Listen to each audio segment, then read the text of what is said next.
ഈശ്വരസന്നിധിയിലേക്ക് സ്വാഗതം.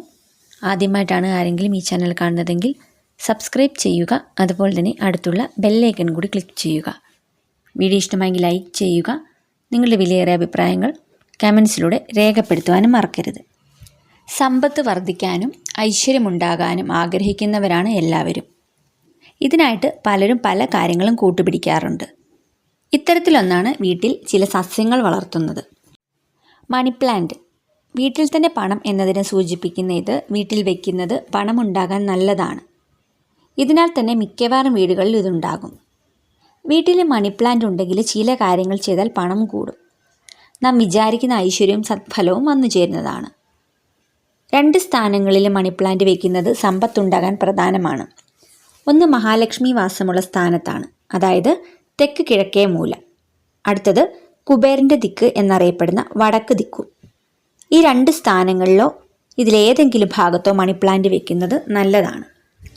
സാമ്പത്തിക ലാഭത്തിനായി മണി പ്ലാന്റിൻ്റെ ചുവട്ടിൽ ഒരു വസ്തു വയ്ക്കുകയാണ് വേണ്ടത്. ഇത് തറയിലാണോ ചട്ടിയിലാണോ വെച്ചിരിക്കുന്നതെന്നനുസരിച്ച് ഇതിൻ്റെ ചുവട്ടിലായിട്ട് മണ്ണ് മാറ്റി ഇത് വെച്ചാൽ മതിയാകും. ചൊവ്വ, വെള്ളി ദിവസങ്ങളിൽ 1 രൂപ നാണയമോ 5 രൂപ നാണയമോ എടുത്ത് ഇത് നിലവിളക്കിന് മുൻപിൽ ഇരുന്നോ നിന്നോ മഹാലക്ഷ്മി ദേവിയെ പ്രാർത്ഥിക്കുക. ഏതെങ്കിലും മഹാലക്ഷ്മി ദേവി മന്ത്രം 108 തവണ ചൊല്ലി ഇരുകൈകളും കൂപ്പി സാമ്പത്തിക ബുദ്ധിമുട്ടുകൾ തീരാനും കടങ്ങളുണ്ടെങ്കിൽ അത് മാറാനും പ്രാർത്ഥിക്കുക.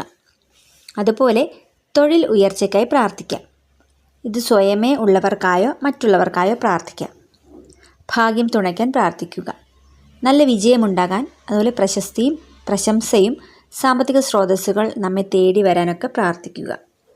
അതിനുശേഷം നാണയത്തിൽ ഇരുവശത്തും അല്പം നെയ്യ് പുരട്ടാം. ഈ നാണയം കയ്യിൽ പിടിച്ച് നിലവിളക്കിൽ 3 തവണ ഒഴിയുക.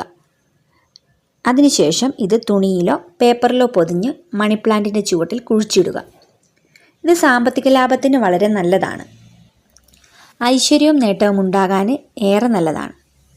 മണി പ്ലാന്റിനെ നല്ല രീതിയിൽ സംരക്ഷിക്കുക. ഇതിനെ തൊട്ടു തഴുകി സംസാരിക്കാം. പുറത്തുനിന്നും വരുന്നവരെ ഇത് തൊടാനോ ഇലകൾ നുള്ളാനോ ഒന്നും തന്നെ അനുവദിക്കാതിരിക്കുക. ഇത് ചെയ്തു നോക്കി അനുഭവമുള്ളവർ ധാരാളം പേരുണ്ട്. നിങ്ങൾക്കും അനുഭവം പങ്കുവയ്ക്കാവുന്നതാണ് കമൻസിലൂടെ. വീഡിയോ കണ്ടതിന് നന്ദി. ഇതുപോലുള്ള വീഡിയോസ് ഇഷ്ടപ്പെടുന്നവർ ചാനൽ സബ്സ്ക്രൈബ് ചെയ്യുക. താങ്ക്